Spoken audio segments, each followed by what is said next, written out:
I'm sure I speak for a lot of you. Certain older cars are just much more enjoyable to drive than what the manufacturers are releasing now. The raw feeling, the sound, the timeless design, and the simplicity. That said, the technology equipped doesn't really age too well. For many purists, that's not really an issue, and I'm sure those viewers will let me know in the comments how what I'm doing in today's video is very unnecessary. Well, I love technology, and I'm sure others do too.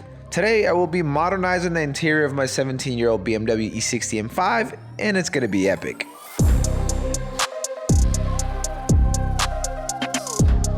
Today we're going to seriously transform and modernize the interior of my 17-year-old E60 M5 with these upgrades right here. The first upgrade we're doing is this head unit from a company called Extrons. If you've been around the channel for a while, you guys would know that almost all my BMWs receive this treatment. It's a direct replacement. It looks like OEM, has a better screen quality, and it has a ton of features that you normally find with modern cars. This is one of the higher end models, fully decked out, 6 GB of RAM, 128 GB of storage. You also have a slot for an SD card, one for a SIM card. And one of the biggest reasons that we sell so many of these units on our website is because it comes with wireless Android Auto and wireless Apple CarPlay, which is super convenient. The operating system is Android 12, so you have access to the App Store, which pretty much has all the apps you would have on your phone or on your tablet, like YouTube, Gmail, MHD, you name it. You get everything that you need. You get the harness that connects to your OEM one and the plugs that go to the back of the screen. Some additional wiring if you have like aftermarket music or if you have a backup camera. An aux cable which you may or may not need depending on the sound system that your car is configured with. A GPS antenna and a Wi-Fi extender. Moving on to the big boy upgrade, we have a digital cluster for the E60 M5 from a company called ID4 Motion. We've been selling these systems for years. I've put a similar one on the E90 335 and also on the E46 M3, which a lot of you guys gave me crap for because a lot of the purists said that the analog looks better. I don't know, it's a pretty sweet upgrade. It's super customizable, which I'll show you guys later on, and it really gives the interior of the car a super modern look. This is a two-piece setup that replaces your one-piece OEM cluster. You get a black trim, looks very OEM, and of course you get the screen itself. A plug-and-play harness is included that connects to your factory plug, and a anti-reflective screen protector. Some people like the glossy look of the screen, some people like the matte. Matte really does help with sun glare, so I don't know. We'll see if I'll rock it or not. And the last thing that I have here that wasn't going to be part of the video is an aux activator for my E60 M5 because for whatever reason my E60 M5 did not come with an aux port. So I'm looking to retrofit it, and I believe the device they include is so you can activate it or code the option onto your system. So we'll see how that works out. Guys, if you have any questions about these upgraded head units for your specific BMW model or digital cluster, make sure to reach out to us. You can always email us. I'm also going to have links to these products down in the video's description. When you're doing a digital cluster upgrade, it is actually very, very simple, guys. You have T10s down here. Release it. So before getting the cluster inside of the dashboard, we're going to put these nuts on here. 6 mil. 2 on the top and then 2 on each side. And now it should be where the screen doesn't come loose from the trim, right? So it's a tight fit. There you go. So you have the plug and play setup. If you want to add a USB extension cable in order to upgrade the firmware or add any kind of like, let's say DLC, DLC, like skins or anything like that in the future, you're gonna have to remove this in order to get access back there to insert a USB drive. So this is the best time to add an extension cable and route it somewhere where it's convenient, maybe underneath here. I'm not gonna do it because I don't have a USB cable here with me. I'm gonna tuck this to the back, as far back as you can, and then we'll insert the display. Just gotta have a little bit of patience. I would insert the bottom section in first, then squeeze in the top, and that's it. It's nice and flush. Look at that. If you look up an older tutorial from ID4 Motion from like 3 years ago, it says you have to kind of shave off the corners on the dashboard to fit this nicely. I wanted to try to install it without having to modify anything. Just plug and play, that's it. Not having to cut anything on the as far as original equipment, and we made it work. All right, let's switch the car on and just make sure it works. Welcome, Christian. Me likey. Yes. So obviously when you have first install it, it'll ask you to start to do the setup. It'll ask you what country you're from. So in our case, we're from the United States. Check button allows you to go through the menus.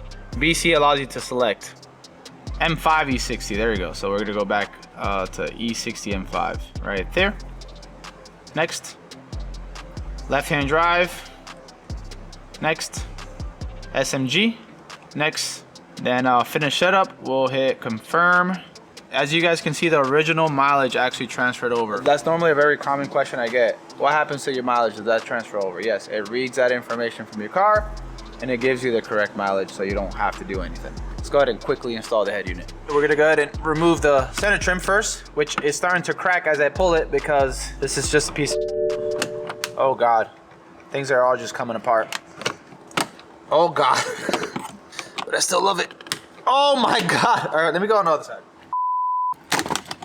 What the fuck fell off? It went doop. I heard it go to the floor, but what was it?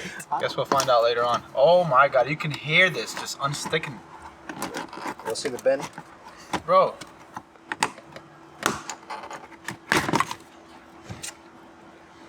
Yeah. It's just breaking. Oh. What? Oh, that's what happened? Everything just stayed clipped on here? Look at this. You need new glue here, my guy. Before installing the head unit, I needed to activate the aux option since my car weirdly did not come equipped with one.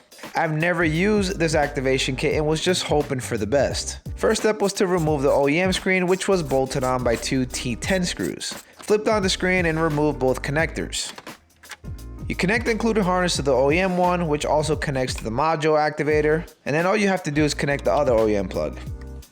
Hold the activator button down for 3 seconds or so, and like that, boom. I now have aux as an option. Magical. That was easy.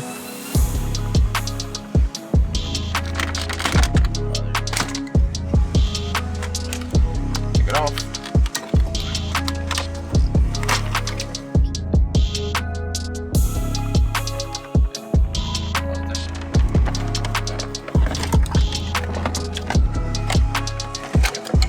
Set this off to the side for now. So with that activator, if you're missing this specific plug right here, this connector, they include one so you can put in there, and then you would pin these into the plug. So then you have access to aux, as you notice on the other side. But here's the thing: if you already have a plug installed, then we're just gonna have to pin these into the existing one. White, far right, black right next to it, red underneath. Like that. Boom, there you go. It actually clicked. There you go. Let's put it back inside.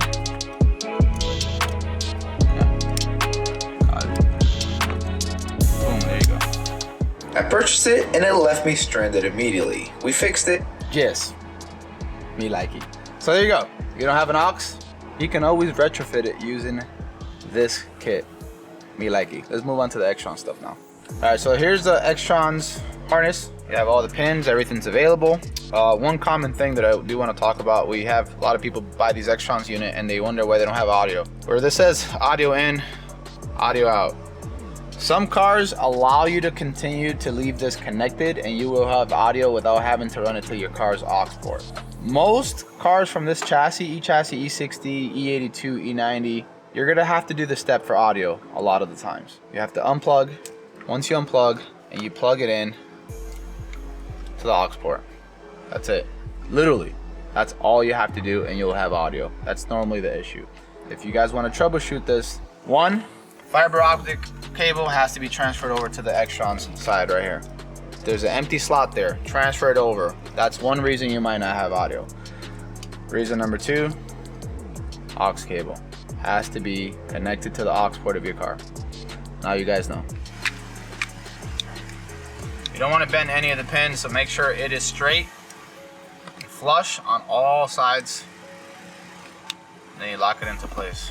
You don't need a professional to install this for you guys. You can do it at home. This might all look intimidating because there's a lot of wires, but it's really not. This speaker, I normally just toss it out every time. I believe it's for like the native GPS system and the Extrons unit, which I never use. I just always use Apple CarPlay and Android Auto, so I just disconnect it. I never use it. As far as this cable here, it might look a little bit messy, so you might want to zip tie it so it looks neat.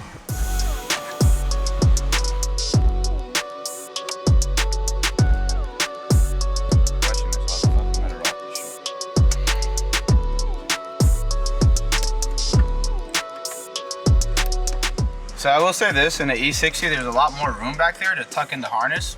I know a very challenging part when it comes to like the E90 is where the hell do you tuck the harness in? And it's really hard to put the unit back into place. With the E90, you would have to remove the skeleton. That's normally around here, and it'll give you room to tuck it in on the bottom left corner. But this one, it seems like there's way more room back there, so I don't think we're gonna have to do that. I will take this opportunity to route this to the top because this connects to the back of the Extron screen, so we'll route it up this way and up to the top over there.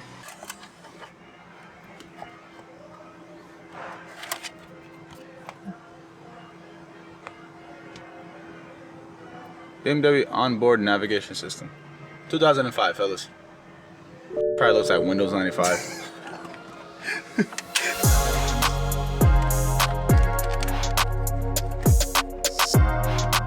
OEM connector goes back in here. This no longer gets used, so you don't have to worry about it. Just this. And then the Extrons plug that goes up to the top section right there. This will be the perfect time for you guys to test out the unit to make sure that it works. We'll do that off camera. Just a word of advice.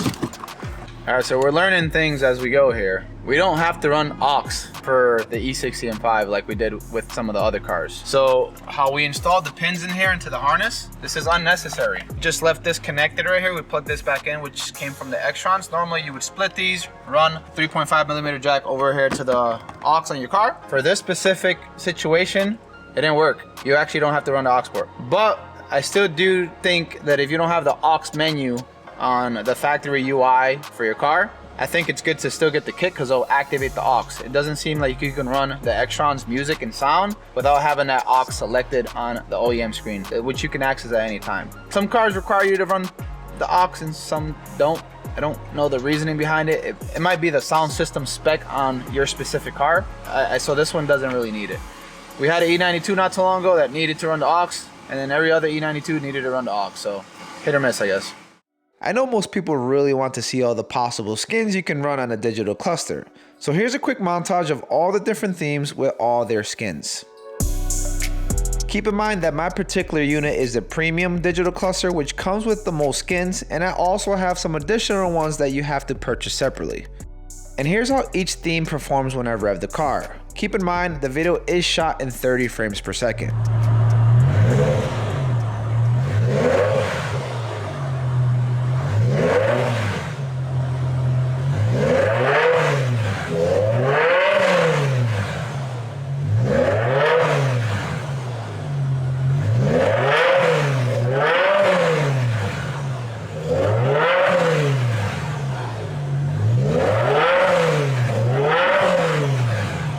There's a ton of customizable features you can get with this cluster. Once you go into themes, you can set your night theme, your sport theme, startup animation, whether you want the M Sport logo, you want to preview all the themes if you don't have them all purchased. Brightness, interior lights, trip meter, so you can reset your trip meter once you fuel up. Indicators, center display, digital readout. So if you want to have a digital readout for your analog skin, you can do that. Gearbox, oil temperature, coolant temp, stuff like that. You can add that all in there. Stuff that sometimes you can't see with some of these models. The about section right here. If you ever have issues with your cluster, you have to send us this information. And that's pretty much it. I suggest not clicking out of the video yet and stay to the end because I'm gonna give you guys some driving impressions and show you guys some footage with the car actually running with the digital cluster. But before we do that, we're moving on to the Extrons head unit so I can briefly show you some of the features and positive of upgrading from your OEM setup to something like the one we just installed today. So obviously this is a touchscreen display, so you can control it with your finger if you wanted to. You can also use the OEM iDrive to maneuver around the main apps you're going to be using, Bluetooth and phone link, which is your Apple CarPlay or Android Auto, which you connect through wirelessly. As you guys can see, I have mine set up right here. Here's my Android Auto menu. Typically I just use maps and I use music, which is going to automatically split it right here. We are ready to test the music quality and it sounds very, very good. In fact, it sounds better than what it used to sound before. So I don't know why people say these Extron units screw up your audio quality. Another common question that people ask me is, do you lose the OEM menus you have with the OEM iDrive? No, you do not. So if you look here, iDrive controls, you hold the menu button down and no signal. You hold the menu button or the home button takes you to your volume screen, so you don't lose anything. You got everything you had before. If for whatever reason your screen doesn't fit your aspect ratio, like it looks like it doesn't fit properly, you go to the Extron settings, you'll go to factory. Passcode is 1314. You go to car display and you can change it so it can be the correct one. That's it. Since this is run by Android, you have apps just like the Android store on a device like your phone or your tablet. Maps, Chrome. You can download MHD Tuning if you wanted to monitor the parameters and run logs through there. That's how I normally run logs on my other cars. To YouTube, all that good stuff. You just visit the Play Store once you're connected to the Wi-Fi. And you also have access to files. This head unit is legit like a small computer. You can store, transfer, and manage files with ease. You can go deeper into the Extron settings where you can adjust a ton of technical stuff. You can change things like the boot up animation and what UI you want. I found it pretty cool that you can switch between different generations of the iDrive softwares. So if you're not a fan of the Extron's UI, well, just change it.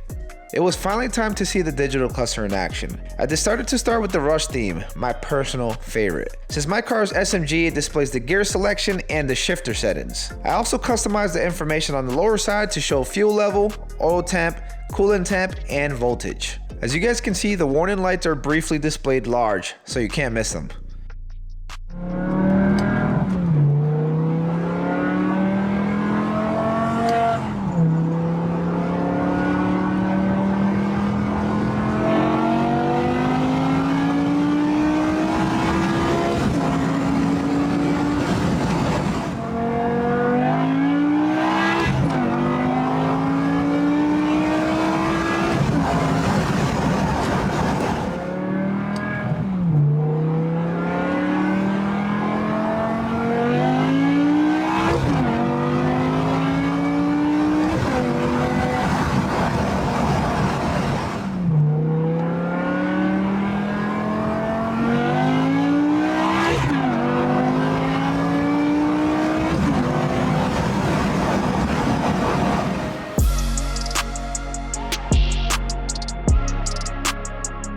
I gotta say, these two interior upgrades are amazing and really enhances the driving experience.